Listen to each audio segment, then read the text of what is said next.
Hello, everyone, and welcome to another seamless interview. Today, I'm excited to be joined by Michael Tanzillo, an industry veteran whose journey spans blockbuster animation, cutting-edge product design, and the fast-evolving world of 3D tooling. Now head of 3D tech artists and solution consultants at Adobe Substance 3D, Michael is also the founder of the 3D artist community, where he's on a mission to help creatives unlock the full potential of their skills across many industries. From pipeline precision to creative storytelling, Michael brings a cross-industry perspective that's as thoughtful as it is empowering. So with all that, Michael, thank you for joining us today. It's a pleasure to have you here. Thanks so much for having me. That was a great intro. I love that. That's great. Thank you so much. Absolutely. So, Michael, I know you and I have met in real life, but I think it's been a while since you've been at one of our Apparel events. But Adobe, of course, always comes, and it's always great to have the team there. You guys always have a great booth, which is great. Yes, I made the mistake of hiring incredible people in the cities where PI Apparel is hosted, and so they get to go, and I don't get to go as much anymore. Well, fingers crossed we can get you back at some point soon. It'd be good to see you again in the flesh. So let's jump in. For starters, for those of our readers who perhaps don't know you, can you tell us a little bit about who you are and how your career path has led you to where you are today? Yeah, so I started off as a photographer, and that led into me doing some visuals for books. That led me doing some early 3D stuff in the early 2000s and teaching myself things on Cinema 4D. And then I got the DVD through Netflix of Finding Nemo, and on that DVD there was a behind the scenes of these artists going scuba diving off the coast of Australia, and they defined the look of the film. They said, they helped when the fish were out in open ocean and everything was happy. The water was crystal clear and blue and lovely, and as they got closer to Sydney, it got darker and murkier and more intense. And I love this idea of being able to tell stories visually. I had no idea that was a job. I had no idea that anybody did that. So I went to grad school in Savannah, Georgia, and studied visual effects, and then got a job as a lighting artist, which is what those job titles of those people who were doing that were, working at a place called Blue Sky Studios up near New York, in Greenwich, Connecticut, in White Plains, New York. And we made the Ice Age movies, two Rios, Peanuts, Spies in the Skies, and most recently the film Nimona. And so I worked as an artist on animated films for 13 years. And that's kind of what I thought my life as a 3D art, as a creative professional was going to be. I thought I was going to be working in entertainment. And then unfortunately that studio shut down in 2021.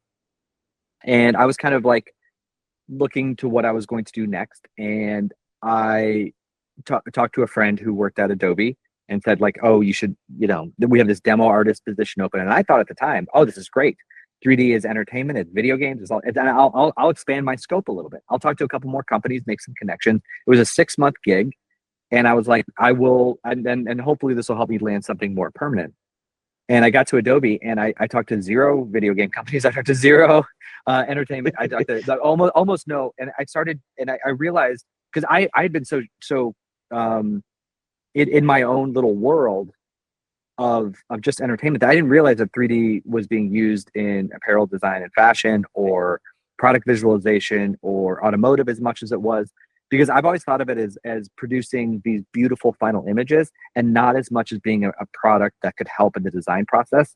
And after a couple months, I was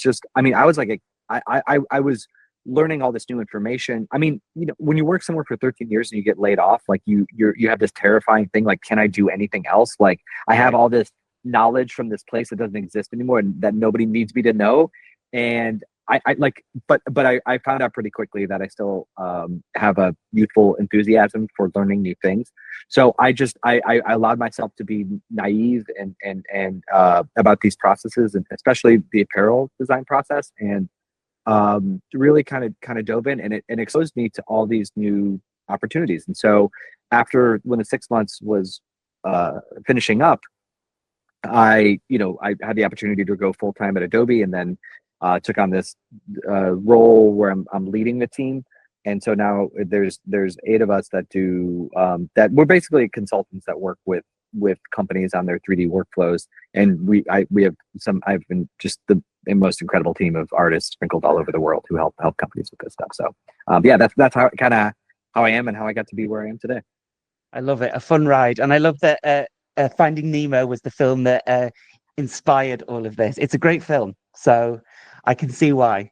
It's absolutely yeah, it's a beautiful, beautiful film. And again, it's just so simple because I've always wanted to, yeah, tell stories visually. That was always like the thing that I really like. That's what I liked about photography. It's what I like about still what I do, and it's what I like about when I bring what I individually bring to the design elements. Like I know all this other stuff, but when I'm a creative professional, I love like crafting the color and the scheme of a look. And like I said, it's in product design, it's in fashion design, it's in everything that you do. It's in logo designs and labels and branding. It's like I eat that stuff up. It's great. Yeah, I love it. Well, look, let's talk a little bit about the 3D artist community that you founded, because we are going to go onto it a little bit more in detail in a bit. But because our community is, of course, from the fashion, apparel, footwear side of things, the term or the title 3D artist, I don't find it is commonly used in that industry. And I'd love to know, why do you think that is? And should it be a title and role that brands start embracing more? It's an interesting one because every industry is kind of coming at 3D from different angles. I joke that it's like we're all these ancient civilizations like on separate islands, and we've all developed like language and religion and ceremonial burial and all these things, but it's all kind of done differently. And fashion and apparel is the same way. It's like because they came through 3D with these traditional design workflows and then instituted the 3D elements into those design practices. So it's not it's like a digital CMF designer or something, you know what I mean, as opposed to a 3D artist. So I I actually don't necessarily think that fashion needs to change their titles. I mean, maybe if they want to recruit, if they want to connect with more people, because the biggest problem these days with job titles and hiring is that people need to search for the job title, and like it's a two-way street. So everyone, there needs to be some commonality of language there. But I think that 3D is becoming more and more just part of the process. Like the same way that a fashion designer wouldn't call themselves a 2D artist, or it's like it's Right. just the tool to make the thing. So I'm fine with it. I think it's just everyone needs to have a better understanding of what everyone calls things so that we can come together with a common language. Absolutely. And you mentioned that you've worked across a lot of different fields, so entertainment, product design, obviously apparel, and beyond. How do you adapt your creative lens when approaching industries with very different timelines, cultures, and outputs? And have there been any common threads that have surprised you between them? Yes. So the way that I approach it is I because every company, even when they're in the same industries, every company has different problems. Like even if you're talking to a footwear company and you're like, at Nike, I've seen them do this, like they're like, well, we're not Nike, we do things differently. So I treat every customer and every opportunity with like an open curiosity and enthusiasm. And like I said, just being an open book and really listening to them and the struggles that they have. There are common threads across things. The biggest one that I see across industries is a siloing of departments and groups across a business.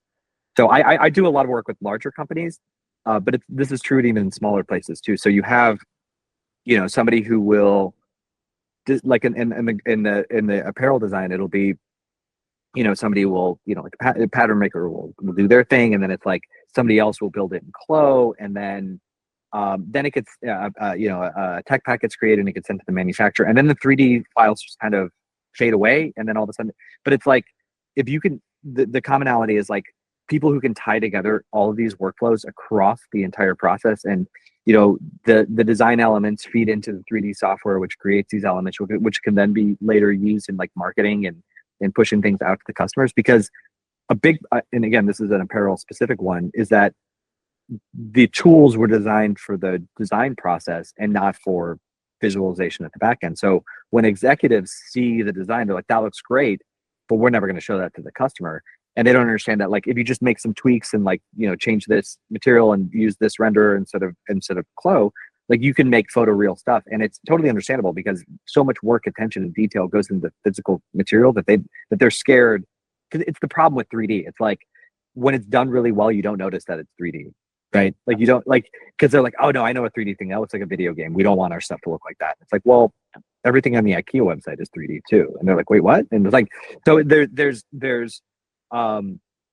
there's a little bit of an understanding. So I think the biggest challenge is just piecing, allowing different 3D workflows to help a business across the entire spectrum of what they do. Absolutely. And it's so funny because just before you said IKEA, I was going to mention them too, because I remember them coming as a keynote speaker to one of our European events years ago. And I remember them saying every single thing on our website is a digital rendering, and everyone's jaws dropped and they were like, no, it can't be. And they were like, no, 100%. Like we either design it in 3D or we scan it and we create a 3D render like that, like every single thing. And I do think it's a real missed opportunity in the apparel industry that, these amazing assets are being created, but they're not being extended across the value chain. And I think way more needs to be done with that, because then also you get better ROI as well, and there'll be a lot more benefits too. But we'll get there, I hope, eventually. But we'll see. Yeah, and it's one of the. I mean, I mentioned IKEA too because they mention it publicly. There are a lot of other companies that are doing it who don't mention it publicly that do it. But I wholeheartedly agree. I think like Hugo Boss in the fashion space is really forward with what they've been doing, and they're one of the leading ones. But yeah, I think we'll get there too. It's just going to take. No company wants to be the guinea pig. No company wants to be the first one through the door. They all say they want to be innovative, but they kind of don't. They want a tried and true, and it's totally understandable because they don't want to fail. Like they don't have time, space, and money to fail at things. So I think it makes sense. But yeah, we'll get there soon enough. Yeah, I hope so. So from your vantage point across all of these sectors, what industries are you seeing being the most experimental at the moment or forward thinking when it comes to the use of 3D tech?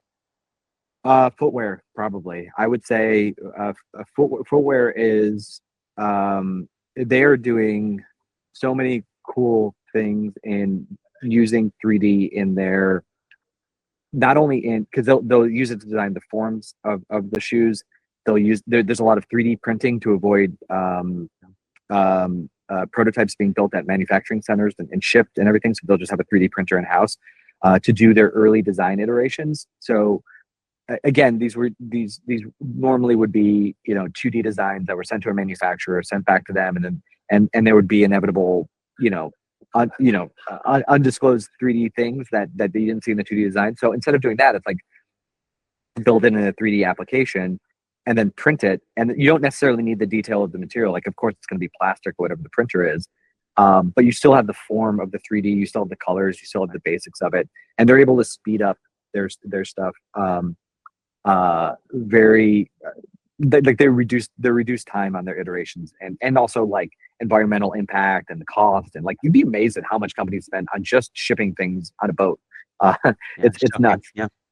And then but I've seen so many footwear designers who have used just wild materials and wild inspiration in their designs, and I think that in each company has these like forward-thinking design groups that I don't see in other industries that are thinking about like what product they're going to make in 5 to 10 years, and they come up with like the craziest stuff, and it's like, man, those jobs are insane.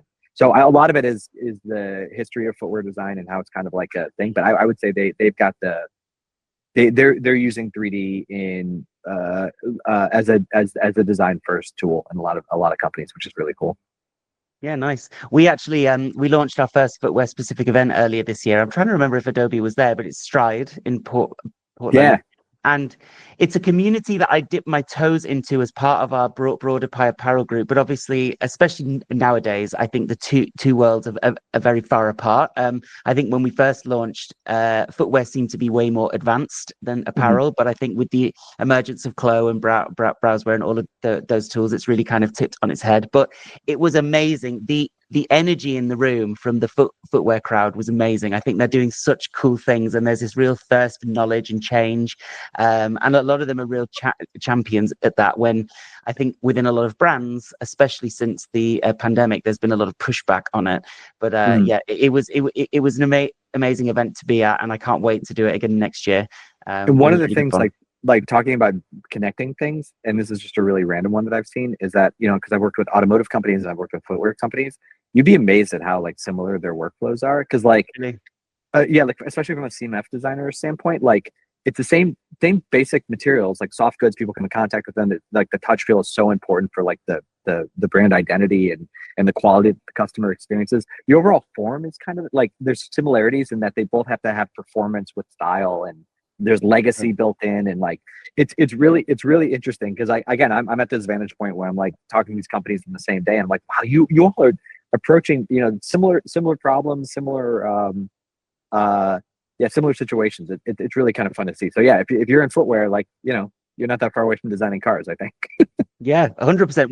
We had one guy called Brett who Brett Golliff. A shout out to him. He was one of our speakers, but he was a GM for a long time, and then they bought him in to the footwear industry because of exactly that. There is a huge overlap in it. And a guy that I was talking to as well from Camper was from the automotive and railway industry as well. So it's amazing to see that kind of overlap, and it makes a lot of sense. I wanted to ask, many industries see 3D as just a visualization tool, but you often speak about storytelling and the artistic intent. How should we be elevating 3D beyond just functionality and into something strategic and something that can resonate on an emotional level? Yeah, I think it's all about, again, if you're able to carry your 3D asset from the design process and finish it with the photoreal version of it, then your possibilities of content creation for marketing and for storytelling and for everything is just kind of limitless. Because especially with what we do at Substance, it's like our goal is to help you make these like photorealistic versions of whatever things you're making in the real world, and then being kind of like your central source of truth for it, so you can put it into different rendering engines or like immersive experiences or virtual try-on stuff as people are experimenting with that. I just think that like once you have it, then in this 3D space where anything is possible, like you can build anything around it, you can look at it from any angle. There's a guy named PJ Richardson who runs a company called Laundry VFX. It's a motion graphics visual effects company based in LA. They did they did a visualization with I think it was a pair of Jordans. I might be getting the details in this wrong, but it was like they took this 3D asset and because they just do like wild and crazy and weird stuff. And they were able to like do these like extreme zoom ins with these super wide angle lens and getting this distorted angles at it. And it was like, because it's just allowing companies to make dynamic content, because we're just all overloaded with like visuals and marketing and banner ads and like everything all day, all the time. That the ability of 3D to give you the opportunity to make unique visuals, something that you can't replicate in the world, allows it to stand out and do kind of crazy things. So I again, like something in footwear, like go on Behance or go on whatever and look at some of the footwear visuals that people are doing and like the exploded views and stuff and like all the different things. And I think and that's another part of it too, is that because you have this thing that you can you can make it float and like allow the parts to like you're allowing your team to really talk about the individual details that go into whatever it is that you're making. The quality for fashion and apparel brands, it's a lot of like how things are ethically sourced or where they're coming from, or like all of it allows you to outwardly put all the detail that you put into your product and allow you to communicate that in fun creative ways. And like, I mean, I think IKEA is I have no idea. I have no idea if they're doing anything like this, but IKEA is great about putting their like 3D content on their website. But the next step for them is like, how do you translate that into your instructions to putting your furniture together? Like you can make immersive experience. You make it so like I can put on a pair of glasses or whatever, and it tells you like, oh, that's part C, put that in there. And it would be a heck of a lot easier than the diagrams that they have to use now for, because they can't use words, because it's like it goes to every country and there's language barriers. So it's like I think because once you have this version of your thing as a functional 3D asset, it's just there's limitless potential of how you can. It's just like up to your creativity of how you want to display that and share that with the world. Absolutely. I have failed an embarrassing a number of times to put together a piece of IKEA furniture. So I, for one, would vote for that. That would be great for me. I'd love to talk about 3D adoption and scaling. So I'm sure you've seen teams at various stages of 3D maturity. When it comes to scaling a 3D initiative, what have you seen tends to make the difference between those that plateau out and those that thrive? Support of the creatives to learn the process is the biggest one. I think companies don't understand I mean, and justifiably so. I'm not like blaming them. There's a learning curve when it's coming to 3D. 3D is levels or two more complex than 2D stuff. Like just look at the layers inside of Photoshop. It's like you've got these layers that are all just like color based. But then you look at the layers inside of Substance Painter. It's like you have to deal with the color and the roughness and the metallicness and the height information, and it's just and there's a learning curve to that. And the companies that I've seen that are successful are the ones that are understanding that it's a process and giving their creative professionals the space to learn this and to work with and to grow into it, and it will allow that to happen. It's not a push button solution. It's not a it's a something that grows over time. So I think that companies that again, that's one of the biggest things with my job, is giving companies realistic expectations and on the change management around this stuff. And so it's like, yes, you can save all this money, yes, you can save all this time, and that's your state, and we're going to help you get there. I've got people on my team that'll do training and stuff, but understand that it'll take like let's start small with a couple projects, and then we'll grow it out from there. But I think it's understanding that transition, and there have been a couple companies that have been like really phenomenal. Like Patagonia is one that's been so supportive of their teams and converting to 3D, because they recognize, like, again, the environmental impact of designing in 3D versus all these like wasted materials and prototypes and things like that. So taking the longer approach at it. Yeah, 100%. I mean, I do hope that the change management piece is something that can improve on the whole. We've been talking about it at our events since day dot. I mean, the reality is that it's keeping us in business, which is great. But obviously, it would be great if at some point there's somewhat of a more silver bullet solution. But talking of Patagonia, I want to talk a bit about sustainability, because obviously they're a champion of that. We saw when 3D first became super big that sustainability was, like a leading narrative in why people would adopt it. Fewer samples, reduce waste, everything you just mentioned.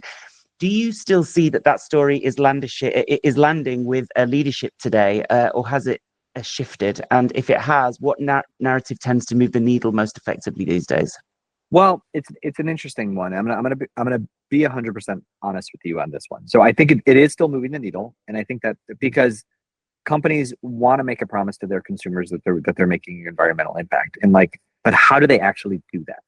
Right? There's so many limited. There's this goal and a desire to do it. While how do I say this? There's a goal and desire to do it, but in order to do it, in most instances, costs money. And it will cause the cost of the product to go up, which they don't want to do, and the cost, like, somebody's got to incur the cost of these additional environmental gains, and 3D allows them to do that without losing money and actually saving money on it.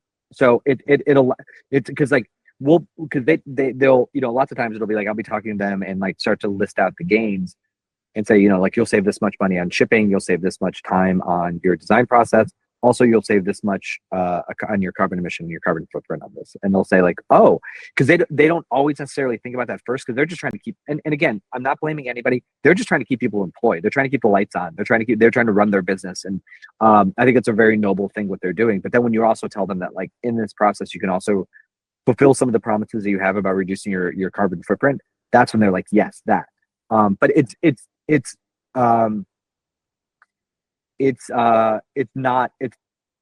not that many companies are leading with that, is what I'm trying to say. I think it's like it's a lovely benefit to have, and it's definitely like a exclamation point at the end of the sentence, but it's like it's not their A1 priorities in this world of like weird tariffs and global disruption to supply chains and like just unknown everything all the time. They're just trying to keep customers happy, keep the price down, keep their employees employed, and keep the lights on. So, and if you can say, and so that's where a lot of the focus is right now. Yeah, that makes sense. One challenge that we often hear at our events is, people saying that we either started experimenting or we've rolled it out, but it's stalled. And mainly it's because they haven't been able to build cross-functional momentum, which obviously is something that we were just speaking about, the change management and people piece. What advice would you give to any brand that's trying to shift from isolated 3D to something that's truly embedded across teams, across the value chain? they're only going to change when they see value in it. Like, so I think a lot of it is understanding that a siloed workflow is inefficient. It doesn't help your company grow, and it's not scalable. Like that's the biggest thing with companies. And I struggle this again, like even with my own team. Like we're trying to scale out our workflows and understanding that in order to do that, we have to um, create systems that are more designed to help more customers and not just create bespoke opportunities for each of the customers that we work with. And so I think a lot of it is speaking, talking to them about the value that it brings, and understanding that the way that they're doing it now, because people want people fall back on like, this is what we do, it's easy, change is hard, I'm old and grumpy, I don't want to change, like whatever the thing is. But the reality is inaction is a choice too. Like Yeah. like choosing to do the same thing you've always done is a choice, and there's a potential of a missed opportunity. We call it the cost of inaction.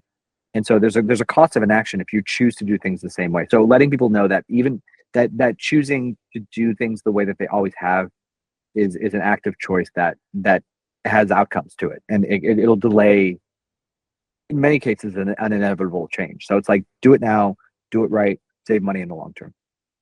Absolutely.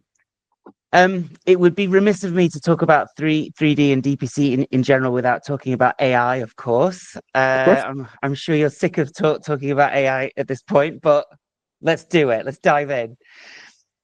I'm really, I I'm wanted really not. I'm really not, because I want people to hear this. But please continue. Yes, go ahead. With AI and automation reshaping digital pipelines, what do you think the future role of the designer or artist looks like, especially in industries like apparel and footwear, where craft and intuition are so highly valued? They will still be highly valued, I think. So AI. I'll talk to you about what I've seen in my job in the last 2 years. So 2 years ago or whatever, like AI started to emerge onto the scene, right? There were all these cool like demo videos and teaser things and like compelling content on LinkedIn and all these different places. And so companies started to get really interested in that, right? And when I would talk to companies about doing things in 3D, they'd be like, okay, that's very interesting. We see the point, but like, isn't AI going to do all that soon? And I would tell them, I have my reasons, and I'll get to that in a second. So for then companies like, formed exploratory committees to go out and look into AI, and they talk to these companies, and all these companies are just so eager to sell their product, and they feel like they're doing something good. So they talk about the possibility of it. Within the last 6 months to a year, depending on the company, they've all started to bring in AI tools, use them based on the promises. So a lot of companies, especially on the marketing side, was like, hey, take whatever you've done in the past, feed it into this engine, and we can make brand new marketing content for you based on the stuff that's done in the past. But so the people who build the tools aren't the people who use the tools. And so what they didn't understand was how detailed every single company in every industry is about their products. Every shape, every label, every color, every word, every pixel needs to be perfect in order for this to be a viable marketing solution. And they're not, because AI hallucinates. It's what it does. It's what it's designed to do. It's designed to like take two pieces of information and assume what's in the middle. But those assumptions and those hallucinations on an AI engine is not good for your product, for your garment, for the thing that you designed, because it's inaccurate. Like it's not good marketing. And so what in the last 6 months, a lot of it is, I've been saying, catching companies on the AI rebound a little bit, because AI is very good at building out like the environment around. So I'd say like use 3D for the stuff that you care about, like your product, your thing, the thing you need to be pixel perfect, the one that you want creative control over, and then like let AI fill in the space around it. Because like creatively, like, if you wanted to do some swimwear and you wanted to put it on a beach and show it in context, like, you care about the swimwear, so you'll put that together and lay out the patterns and the stitching perfectly. But then it's like, you just need a random beach in a random location. And in a lot of instances, like actually having random stuff is better, because if you're if you're making, let's say you're making handbags and you want to show that this handbag works in a gym or something, like, it's a duffel bag that's a sporting bag and you want to show it in a gym. You don't want a bunch of branded other company sportswear around what you're doing. So having generic stuff is good. So all that being said, from the apparel standpoint, I still think that being a creative professional comes down to doing things that stand out, that are unique, that are special, and that speak to customer needs and what they want. Those skills are going to carry over in an AI world or non-AI world or whatever. Like the ability to, because they're just tools. They're not going to provide the solution. Again, talking about it from like a movie standpoint, people are like, oh, you can make any movie that, like, you can just like put in your preferences and spit out any movie that you can. I was like, are you out of your mind? Like, who wants that? Like, my favorite movies are things that like, I would never get everything everywhere all at once if I like based on what's in my head. Like, it's like learning new stuff that way. So I think that you, as a creative professional, you have to take the world around you, put it through your unique lens, and then that's what you're putting out in the world. And I don't AI is not going to replace that, like, because all AI is going to do is create an average of everything that's happening around us, right? So and then that's going to like be 80% of the content, and people are just going to be like, meh. And then like our job as creative professionals is to make the top 5 to 10% of what's out there. Again, I came from photography. The time I was doing photography, I was big into darkroom photography. I wanted to print things by hand. I never touched Photoshop. I was like, stupid software. And now I'm working for Adobe, so whatever. Like, it all comes around. But like, I saw people get scared of digital photography because they're like, oh my gosh, now everyone's going to have. And now today, everyone's got cameras in their phone. There's more photographers than there's ever been before, because the photographer produces the top 5%. Like, there's a bell curve, and like, you're at the very top of it as a creative professional. All AI is going to do is going to swell that middle, so there's more of it. That doesn't mean there's necessarily better content or better designs or better this or better that. Sorry, I'm just going to keep rambling on this, but no, do it. Even if you get AI to make every fashion garment, everything in the world, like you still need your creative eye and your experience to understand what's good and what, like, even if you're like the most optimistic about AI in the world, there'll still be a curation process that only can be done by the professionals that understand what they're doing. Like, especially in garment design, because there's so many factors you just don't get on a screen, like the touch feel, like the draping, the weight of it, the like, I don't see it. I don't see it replacing. Now, I do see it evolving. I do think this is a crazy technology that we're all going to have to work with, and that I don't think you can turn it off, but I think that you can adapt to it and you can grow with it. But I just think we're going to do things differently. I think in the fashion space, the biggest thing that AI is going to do is create more personalization of garment designs. And I think I honestly think that's like better for small companies, because like, man, I mean, I sell, part of my 3D artist communities, I sell like these just like swag. Like, I can make anything t-shirts, or I'm a 3D art. Like, I've got a couple things. It's through a company that people, it's called printful.com. People order it. It gets created and it gets sent to them. It's good quality stuff. But I tell you what it does. It means is I don't have to order 500 of these things and keep them in my house and drive my wife and kids crazy, because I don't I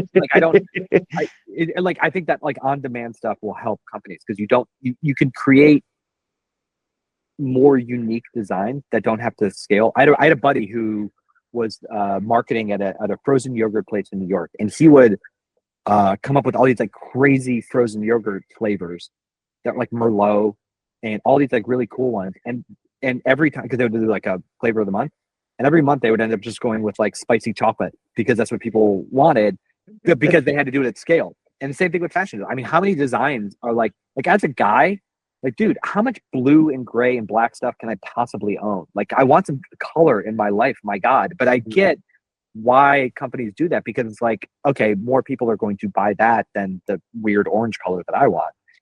But with personalization, there's more, you can create more bespoke things. And I think as a fashion designer, that's awesome. Like, you can create more unique designs for smaller people, because it's not going to like cost as much to manufacture and store and all that stuff. Okay. Long-winded answer, but that's where I am. I love it. And you've answered all four of the quick questions that I was going to ask next. So that's great. We're doing really well for time efficiency. Good.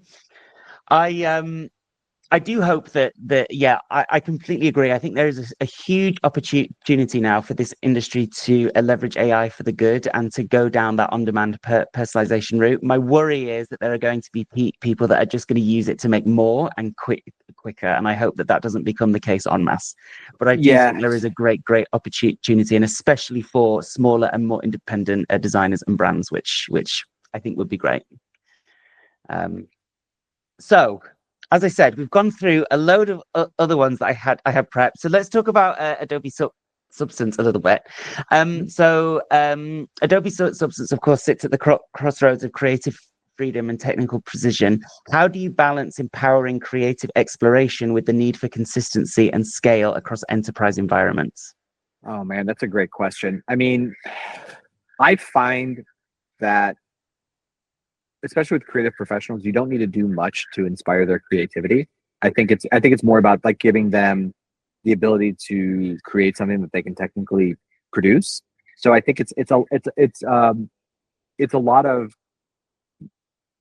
understanding the tools that they need to create. So for me, my biggest thing is I love making workflows where you don't have to stop. I'm a big believer in the creative flow. We have a joke on my team that because again, I thought I was the only one that did this. When I block out when I have to do something creative, I block off a large chunk of time. I shut myself in my office. I put in my headphones. I listen to ridiculous songs that I can dance around to while I'm creating. And so it started with another person on my team who's recorded a video of himself like dancing to Hall & Oates or Lionel Richie, I can't remember, like while he was waiting for a render. And so I was like, oh my gosh, we all do this. So it's like, so getting in that creative flow. And that creative flow happens when you can work fluidly. You don't have to like wait for things. You don't have to like cumbersome exporting processes or anything like that. So a lot of it is like, and with Substance, this is something that we did recently, not one of our main products by any stretch of the imagination, but we were finding that the companies were using this because an Adobe researcher discovered that package designers would design everything in Illustrator. He's like, die lines for packages and stuff, and they would like flat, and then you'd have to like kind of visual, like maybe cut them out in paper, fold them up, or like whatever, and they were weird. But he designed this tool called Fantastic Fold, which is on the website. That's fantastic. I think it's just fantasticfold.com. You can go to it, and basically what it is like if you input an SVG or an Illustrator file, or I think it's an SVG, and you have two layers in your Illustrator file, one for cuts and one for creases, and you put it in, this software just knows, oh, it's like cuts. Okay, I'll remove everything else. The creases, that's where you're folding it, and you can give it the angles, and it all folds together into a 3D model, and you can go for it. And it was just this research product. We put it up, and then all of a sudden, companies started using it. We were like, oh, and now we're like developing it into. We have to figure out what the heck to do with it. But like, but I think that's such a great example of, because it's not. It was meeting people where they were and helping them deliver the thing that they wanted to create in a very easy way. So it's like they're already building these in Illustrator. They're already building layers. So all you have to do is just call your layers these things. We'll take what you're doing and make it easy and intuitive, and then we'll give you the output that you want. And there's even talk of like, can you just automate that process? Can you just say like, can you call them creases 90, and that's a 90-degree fold? And because I joke sometimes with a lot of people, and I think fashion designers can associate with this, is like, I have a thing that I say sometimes on our product teams. It's like, hey, sometimes the best 3D tool is one that you never have to open. Like sometimes the best tool is like just take whatever you're doing in 2D and filter it through this thing, and like 3D output comes out the other side. So it's like, and same when we're doing that with our, we have a partnership with HP on this fabric scanner called the Captus, where it's like their hardware, our software, and basically it's like you put your garment sample in it, press go, it takes a few minutes to scan, and then all of a sudden you've got this like high quality resolution photoreal version of your fabric samples, and then you're able to build out like this digital library of samples for the artists, and they're able to just like go in there and grab things. Sorry, this is not in the question at all, but one of the things that we're finding with that is like, because a lot of fashion companies are like these conglomerate brands, like there's these like big it's like, again, coming in from an outsider a few years ago, I was like, wait, I don't understand what this company is. And then you're like, oh wait, they own this, and this. Like I know all those brands. Like I didn't know that parent company thing. So like, so getting, talking to those brands about like, if you create a digital library across all your brands and then, company A knows what company B has available at their, and so it's like you can mix and match. And so there's less waste on the product side as well. So it's just tying together how people want to create and building tools for them, and the creativity takes care of itself. People are amazing. My wife and I have a thing where we just like, we'll look at something and like we'll look at a mural painted on the side of the school and like, man, people are amazing. Like people, like we try and remind ourselves of the good things that people do in a world where we're pretty reminded pretty frequently that people do bad things too. You've got to focus on good stuff. It's the good stuff that keeps us going. Oh my gosh. It's funny that you said that, because actually now it's like a light bulb has gone off in my head, and I could be completely wrong saying this. I actually think at our recent European event in Lago Maggiore in Italy, Adobe and HP had a shared booth, and I think that scanner was there. Yes. Yeah, it was. Yes. Yeah. Yes. That Cactus was there, and it's they're putting them in like HP showrooms in cities, so you can go check those out. But it's just for anyone that wants to look at it, we got videos and stuff online. It's called the Cactus. CAPTIS, and it's really cool. Like but that's like another step in the process. Like again, it's like and again, it's like a very expensive scanner. It's meant for businesses, so you're not going to want one for your home. But if you're but it's like helping people make 3D things, or make 3D things easily the way that they want to based on what they have now. It's like it's all part of that flow. Yeah, exciting. Looking ahead, what excites you most about the next wave of 3D tooling? What gaps are you most eager to see filled? I want new UI. I think that, so this is kind of like this is just me, but this is like, I think this is an untold thing of like AI and where we're kind of going. I think that it's so ridiculous that we control Alt F5 to do things on a keyboard in like a 3D application, or in like all these things. Like we are so used to this typewriter keyboard being our control panel for everything that we do on a computer. But like, and especially in 3D space, like how many menus of sub menus of like complexity, and it's just like it's gotten out of control. And I would love, so I think that we're going to get to a point. I'm using my voice to control things a lot more. Like I read the newsletter. My first draft is always a transcription of what I say. So I'll talk out my ideas first, and then I build from there. And I'm doing more and more audio transcribing of things. And I want my 3D software to be able to do that too. So I can tell my software like, okay, I'd like to grab the stitch tool now. I like the double stitch. I'd like the, like, or, you're in a 3D model. Okay, bevel. All right, bevel set to 4, and just like respond to the words that I say and understand what I'm saying. Because once you do that, it's like, then what does the keyboard become? Yeah, because if as that technology gets better, it can understand your words better, then all of a sudden maybe we don't need the keyboard for everything. But if we don't need a keyboard, like how do we use our hands? And then we're able to have more like, so I think in my lifetime, I think that I think the keyboard will eventually morph and maybe even go away and we get other controls, or maybe it's like, and I think that's where I get excited about. It's like because then once you do that, what does the UI look like?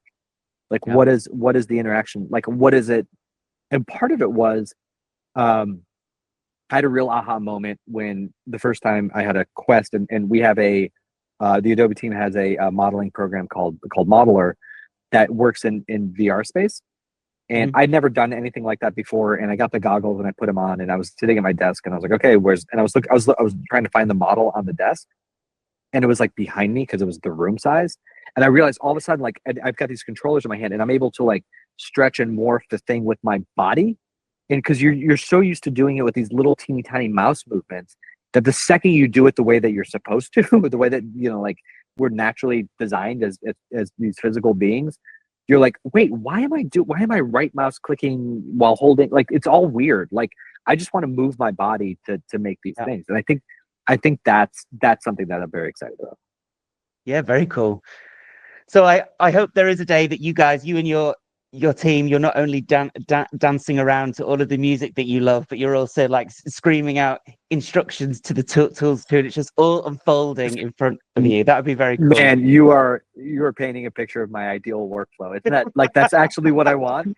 I would lie and say it's something else, but no, I want to just because I stand all day when I work, and so I just kind of want to just like move around and create things and play things around. And yeah, there's just so much exciting stuff that's coming. It would be really cool. You strike me as a Taylor Swift kind of guy. Yeah, actually, well, it's funny. One of our friend of a friend is like Taylor Swift's backup singer, and so Oh, we get wow. like all these like, and this is like it's so yeah. I mean, all the credit to Taylor Swift. What she's doing is incredible. Like, yeah, go get her. Go get her. A mic drop. Okay, we've just got a few more, and I know that we're kind of running out of time. I'm sure you've got plenty of other things to be doing. I want to talk a little bit about the 3D artist community. So you founded and continue to lead it. Can you tell us a bit more about its a mission and what inspired you to build it? Yeah, I mean, it all came from my transition from the entertainment space into learning all these other workflows and very amazing things and amazing people who are using 3D to do other things.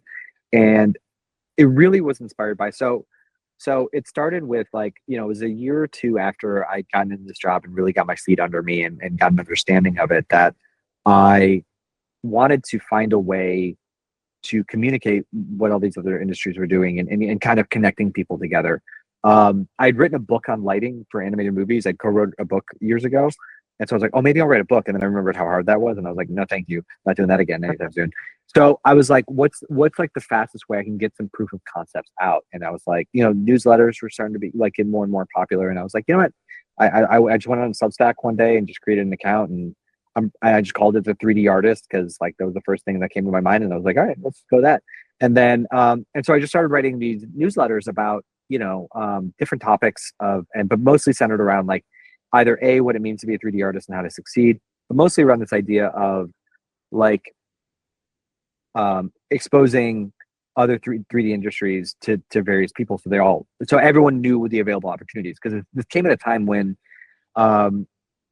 being an artist on film and animation and gaming and everything, there was huge layoffs and strikes and production stoppages I know so many people today who are just like brilliant, amazing artists and people who are struggling to find work for a year or two. And it's like, and then I talked to these companies that were like, hey, we need 3D people who can help us with this. And I'm like, like, why aren't you? Yeah.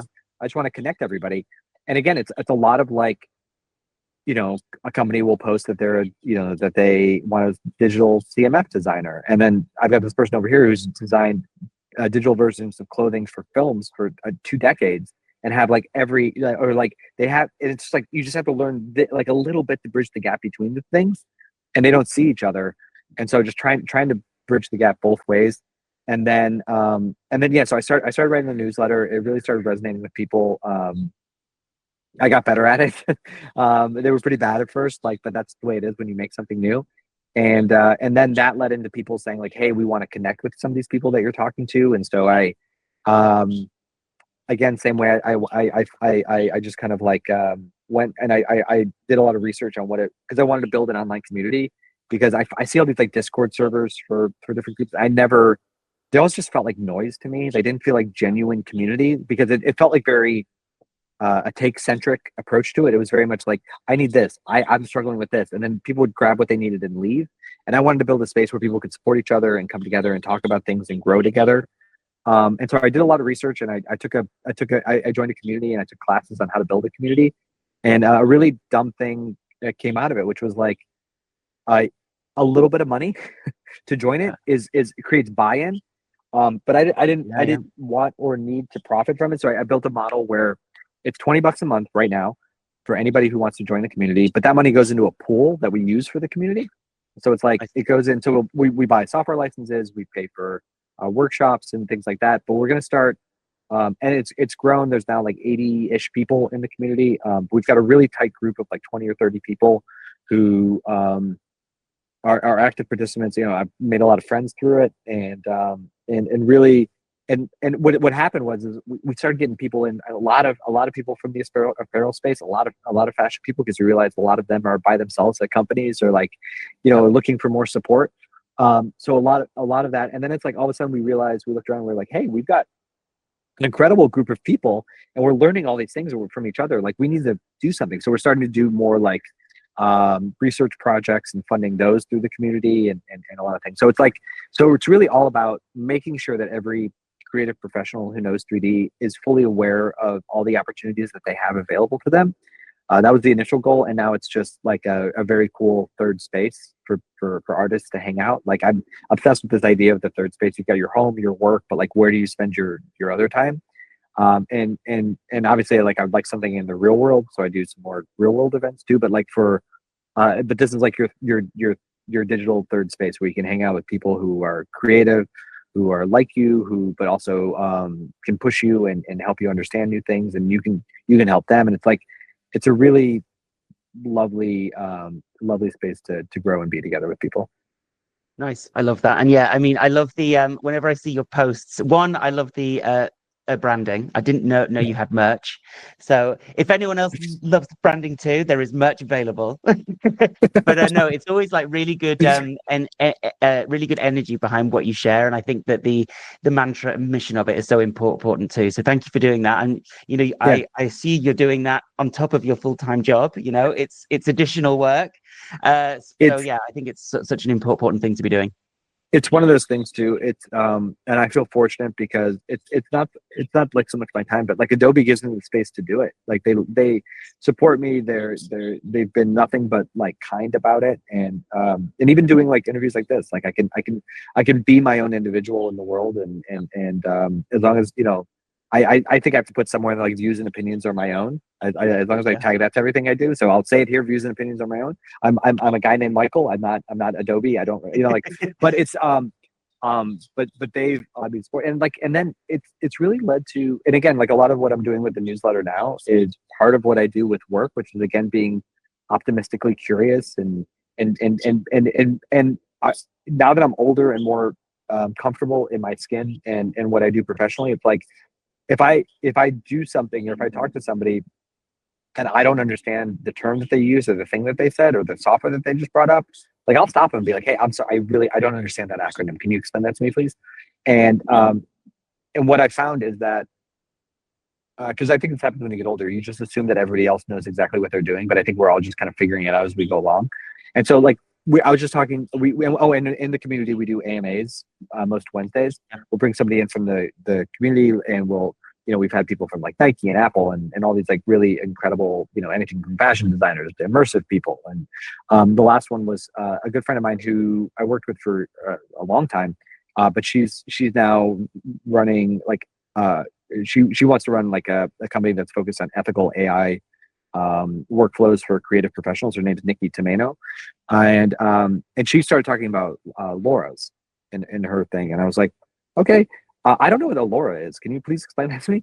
And so, like, she explained it. So a lot of my newsletters lately have just been, you can call it like the WTF series of like, what is this thing? Like, we've done it with like, WTF is USD, or and so like, I want to do a WTF on like, what is a LoRa? Because turns out it's like this thing that you can train for AI to make the things that you want, like da da da. Right. But it reminded me, my father. We had my brother got married, and my sister-in-law put together a schedule of events like the days leading up to it, and she had a big block of time the day of the wedding for manis and petties. And my dad got the calendar, and he looked at it, and he was like, who the hell is Manus Pettis? Why does he get so much time? And he like looked, and I was like, that's so funny. And so that was my Laura moment, because she was like, Laura, and I was like, who is Laura? Like, who's she talking about? And I was like, and then it turned out it's an acronym for something. So so I had my old man Manus Pettis moment of not understanding anything. So yeah, I love that. But yeah, if anyone doesn't follow the 3D artist community at the moment on LinkedIn, please do. It's great. And subscribe too. Become a member, and you can reap all of the benefits that Michael just went through. I did have more. We'll send. Yeah. Sorry, go on.